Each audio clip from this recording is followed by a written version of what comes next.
Bueno, ahora sí vamos a presentar Vamos, vale. la recibimos con un fuerte Linda del aplauso. pasado. Linda para siempre, Caro Barroso. Vale, Caro. La amo, esa ahí cruzadita de piernas, esperando. Caro, de verdad estás muy linda. Muchísimas gracias. ¿Cómo estás? Feliz, estoy muy feliz. Me dice acá Lea, nuestro productor, muy aristocrática. Sos como... Ay, eres como... ay. Sí. Ay, bueno, Sos como la gracias. guada. Muy lady. Muchas gracias, muchas gracias, muchas gracias. Bueno, hoy cumple 6 meses mi bebé, Vicente. Ah, 6 meses. Así que, sí, así que hoy Y todo lo es que día hiciste en especial. 6 meses, además. Sí. Porque no es que Sí, sí, estuviste sí. 6 meses en tu casa guardada. No, no, hiciste un montón de cosas. Saliste Gracias. a laburar. Sí. ¿Podemos ver, antes de comenzar la charla, y nos metemos, y además vamos a hablar de la maternidad, un breve resumen de todo lo que haces en la tele y cómo informás a los argentinos? Mirá. A ver. TN Internacional y Afganistán, francamente, en el abismo. So you came to pay tribute to the Queen? Jeito diferente se ele consegue a nova presidente. Mi entrada al periodismo fue a través de la palabra escrita, de la escritura, ¿no? Eso tiene como una potencia. Los ucranianos definen a Bakhmut como el infierno. Esto es lo que está pasando. Bueno, acabamos de llegar a un rescate donde hay casi 30 personas, 2 mujeres y 4 niños. La primera vez que vi una nota mía publicada y vi mi firma y dije, acá hay un camino que es propio, que es mío, que es singular, que es personal y que tiene que ver con hacerme dueña de un espacio. Estamos aquí en Petare, es uno de los barrios populares más emblemáticos de aquí. A mi mamá, que es mi inspiración, es la mejor persona que conozco. Mi mamá también muy cercana a la literatura, regaló la valijita de periodista. Yo me alegro de que haya cambiado la muñeca estilizada por la valijita de la profesional de los medios. Darien es una trampa, así lo describen ellos. La palabra que define la reacción es desconcierto. En definitiva me permitió como explorar el mundo donde yo me siento yo. Sueño hecho realidad, un sueño que tenía ya hace un tiempo. A casi un año de casarnos llegó el baby. Pero tenemos otro invitado a la mesa, Vicente, sí, el bebito. Bueno, y en este 2025 un hito que fue la llegada de Vicente. La primera vez que tenemos un bebé. ¿La primera vez? ¿En serio? Yo era virgen de bebés. Tengo invitado más chico que tenido bebés. Por Dios, entra en el récord, porque vos sos récord Guinness, así que entra también Vicente. Yo amo hacer ese periodismo, un periodismo que entiendo como un periodismo humanitario. Gracias por confiar en nosotros y gracias por hacerme mejor. Cuanto más y mejor conectada estuviera con mi propio deseo y con mi propio deseo de libertad, al menos yo más mujer me voy a sentir. Gracias de todo corazón. Buenísimo. Aplauso. Acá hay todo lo que hiciste. Muchas cosas seguramente quedaron afuera. Pero ¿en qué lugar del mundo vos te sentiste apasionada por tu trabajo? Bueno, en muchos de los rincones que se repasaban en el tape, muchísimas gracias a la producción. Por eso a este programa le está yendo tan bien y me Una alegra gran producción. muchísimo. Por la porque- producción, no por nada. No, no, Por la se los ve producción. un gran equipo adelante y atrás y los súper felicito. Gracias. A ver, yo te diría que la primera aproximación que tuve a un periodismo más territorial, yo arranqué trabajando en periodismo gráfico en el diario La Nación. Sí. Y trabajaba en la sección Sociedad y en ese momento había muerto un chiquito de desnutrición y tuberculosis en el Chaco.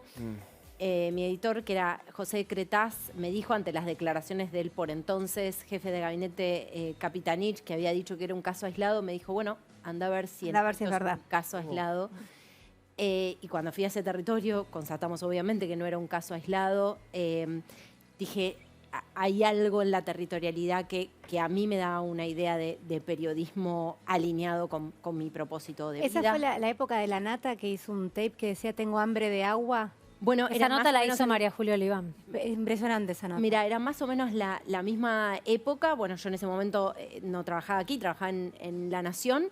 Después cuando vine a trabajar acá a TN, de la mano de Ricardo Rabanelli, que me puso un voto de confianza, hice algunas coberturas afuera, digamos, saliendo del estudio. Yo arranqué un poco co-conduciendo, o mejor dicho, dejando que Nelson Castro me enseñara el arte de conducir, vamos a decirlo así, en Bella Tarde. Y bueno, después empecé a hacer coberturas e hice una cobertura en la frontera colombo-venezolana cuando fue el frustrado paso de la ayuda humanitaria. Sí. Y ahí te diría que dije, Fuerte. es es periodismo en Por ahí. territorio y es el periodismo del mundo. Es Quiero contar el mundo. decir algo con respecto a lo que está contando ella, que es tan importante el trabajo que hace de ir al lugar y contar lo que pasa, porque si nos quedábamos con la frase de Capitanich, que es un caso aislado, y si el periodismo no existiera, la gente no se enteraría de lo que pasa. Por eso digo la importancia del periodismo, el derecho que tiene el periodista de ir a preguntar. Cuando nos dicen, ¿y vos qué derecho tenés a pedir unas facturas? ¿Sabes cuál es mi derecho? Que yo le informo a la gente que no tiene la posibilidad de saber lo que está pasando. Entonces vos vas a Tucumán, ves lo que pasa en la realidad y no nos quedamos con la palabra de Estás en el Capitanich. lugar. Gracias a vos, gracias al periodismo. Sí, o sea, para mí el periodismo es denuncia, es un puente de empatía y es rendición de cuentas. Claro. Totalmente. Es rendición de Pero cuentas. para la gente es como un derecho Totalmente. transitivo. En una Totalmente. época es difícil, importante. porque Capitanich tenía mucho poder también ahí. Es decir, Absolutamente. bueno, ¿cómo haces para poder combatir esas presiones que recibías de todos lados? Bueno, en ese momento yo era bastante pichona, no era como una firma, ni mucho menos. En ese sentido agradezco al diario La Nación que confió en mí, te diría, desde bastante temprano en mis inicios periodísticos también para hacer este tipo de trabajos. ¿Cuántos años tenías? Yo tendría 20 y pico, 27. No, bueno, es importante porque mucha sí, gente se va a sentir identificada con vos. Sí, 27 años tendría, sí, en ese momento. Y bueno, y la verdad es que ese te diría que fue como la semilla de ese periodismo territorial. Y después había algo con contar el mundo y contar América Latina que me ardía mucho adentro, Claro. porque yo había vivido en distintos países. Yo soy de una familia de expatriados. Mi padre trabajó toda su vida en la industria del petróleo y por eso vivimos en distintos países, y yo ya sabía internamente que había una Latinoamérica profunda para contar, para acercar, para comprender. Así que bueno. Pero uno siempre piensa, ¿tendrá miedo cuando va a estos lugares diferentes donde siempre hay conflictos? Claro. Por lo que vemos siempre hay conflictos, siempre hay cosas para contar, pero también uno dice, bueno, lo único que tenés que te proteja es una cámara enfrente. Absolutamente, y a veces ni siquiera eso, porque además hasta por momentos, ahí estaba viendo que pasaba una imagen con el casco y el chaleco, la imagen es en Bakhmut, dentro del paño que estamos viendo. Bakhmut era uno de los puntos más calientes dentro del frente de guerra en Ucrania. Estábamos allí con nuestro productor, con Bernabé, con Federico Gandolfi, el camarógrafo, y todo el tiempo los miraba a ellos y pensaba también en ellos. Bueno, ahí te diría que estás, yo soy una persona de fe, yo creo que estás Manos de Dios. protegida por algo más grande y bueno, y entregada a eso, ¿no? Una de las últimas coberturas así internacionales tuyas, si no me equivoco, fue la de Venezuela. Sí. Cuando fue la captura de Maduro. ¿Cómo fue? Porque vos ya, con un bebé recién nacido, Sí. ¿cómo fue la charla con tu marido? ¿Cómo acordaron? Mira, esa noche mi teléfono sonó a las 3:18 de la madrugada, hora de la Argentina. De viernes a sábado. Sí. Exactamente, ¿Cuándo fue la madrugada del sábado. 3:18 hora de la Argentina, eran prácticamente las 2:20 de la mañana, hora de Caracas. Es decir, cuando todo estaba pasando.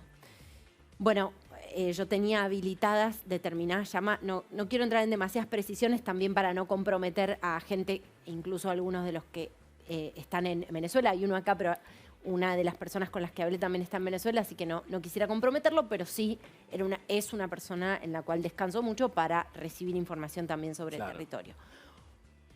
No me desperté yo, se despertó Guido, me toca el hombro y me dice, flaca, ¿qué hora es? Miro el teléfono, tenía el teléfono estallado, pese a que lo tenía en sonido, con estas personas que me daban información de que algo estaba sucediendo en Caracas.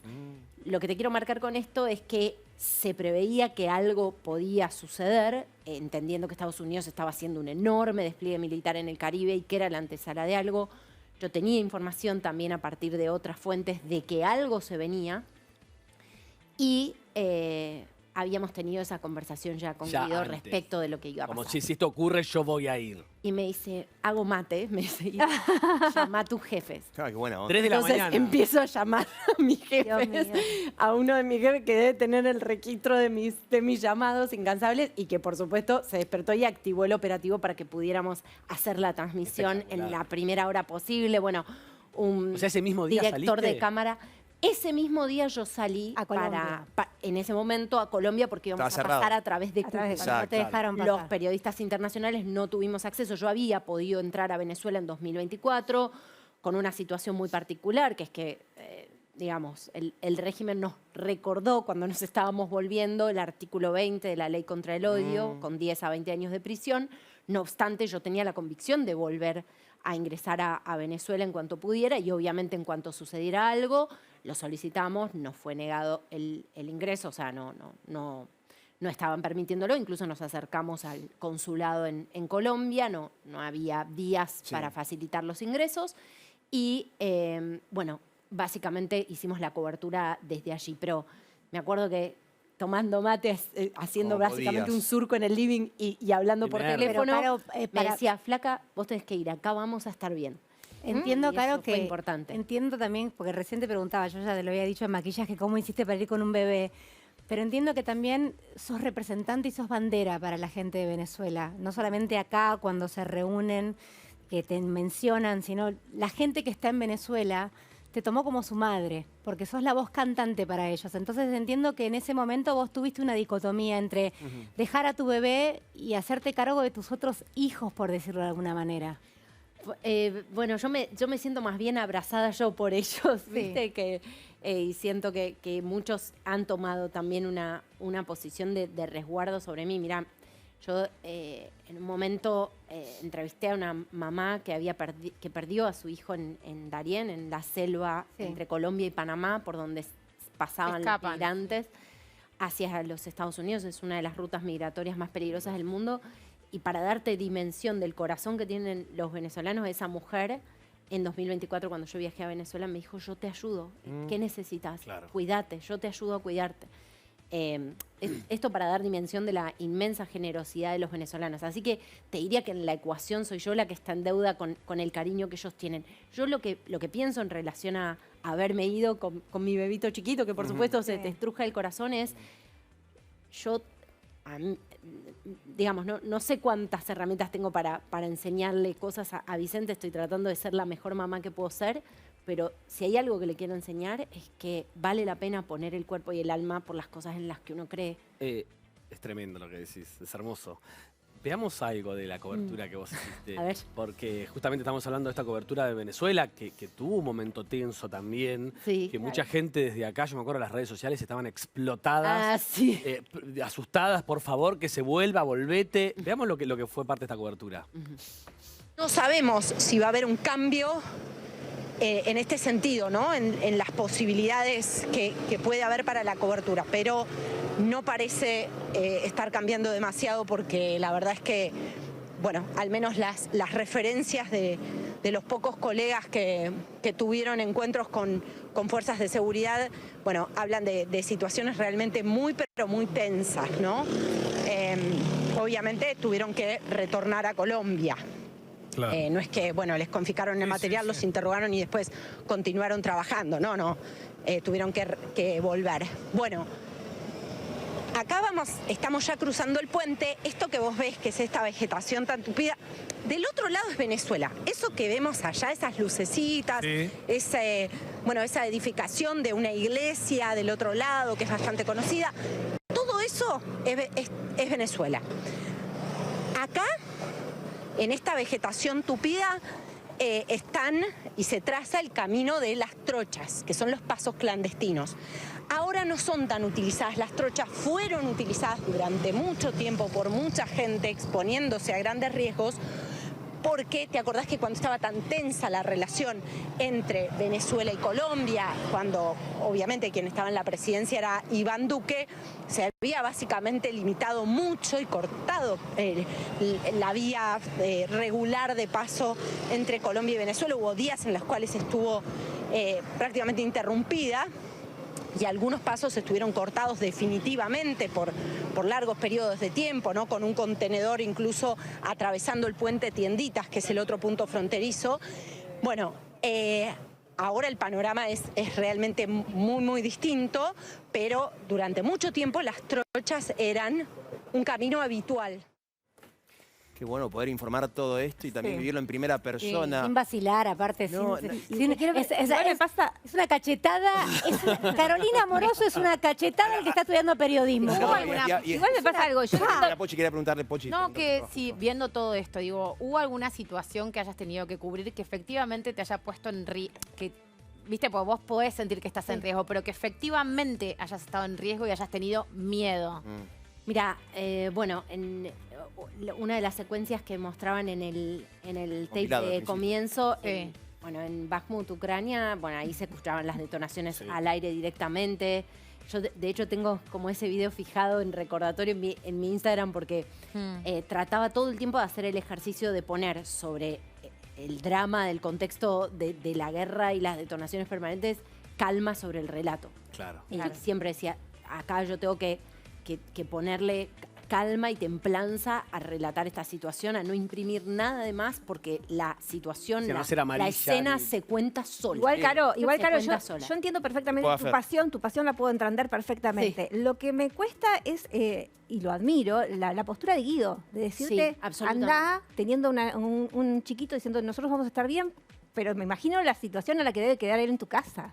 Sí, sí, yo sé que en alguna situación por ahí me ha escrito, flaca, tengo un poco de miedo. Ay, no. Una vez, me acuerdo, en Ucrania, Te ama. en ese viaje, justamente en esa secuencia, sí, me parece muy importante lo que vos marcás, Nancy, porque para mí, si hubiera una cuota de altruismo y heroísmo en mi microhistoria personal, Mini, es la de él. Porque quiero saber es de cómo una hiciste- generosidad muy grande. Entonces, siempre le digo, yo siento que vos me cuidás las alas, incluso más que yo, porque no dejas que, digamos, que se me entumezca. Claro. Es lo que hablábamos esas ¿Cómo ganas de hiciste expandir. teniendo la libido tanto en el trabajo para enamorarte, tener un Ah. novio, casarte? Todo lo que nos pasa. Lo que no nos Está pasa. bueno, está bueno lo que... ¿Cómo hice? Claro, porque cuando uno está con la libido tanto en el trabajo es como difícil, ¿no? Y viste que el amor es medio como un sacudón que no te deja escaparte, ¿viste? El camino del amor es un poco como inevitable. arrasó. Yo me enamoré mucho de él, pero él también se bancó muchas. Yo voy a contar una anécdota de la organización de nuestro casamiento. Él me propone casamiento, entonces empezamos a buscar lugares.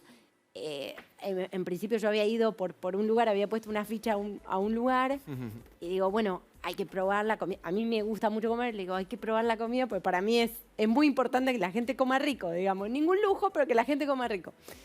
Y estaba agendado un día bueno, los días para probar la comida del lugar y demás. Degustación, sí. Claro, exactamente. Y bueno, a mí me sale una cobertura en el Mediterráneo. Estuve 2 semanas en el Mediterráneo Central con el rescate de migrantes y fue una amiga mía. Entonces Guido me decía, creo que la chica del salón le llamó la atención que yo fui a ver el salón con una novia y apareció con otra. Picaflor, Guido. Es Picaflor. buenísima la anécdota. Y Caro, aparecí con otra. la verdad que un lujazo tenerte acá, Sí, charlar gracias, con vos. amores. No sé si te cuenta, quedamos todos encantados. buenísima. No somos siempre así de No, improvisados no somos con buenos, invitados. no somos Relajaste. Te amamos. Es la te amamos. hechicera, es la Ah, Así genial. que muchísimas gracias, de verdad. Sos una genia. Como Gracias decía a ustedes. Angie, Gracias por la los estudiantes de periodismo deben mirarte Genia, y, Caro. y aprender, los que tengan ganas de hacer este mismo camino que vos. Y te puedes enamorar también. Muchísimas gracias. Gracias.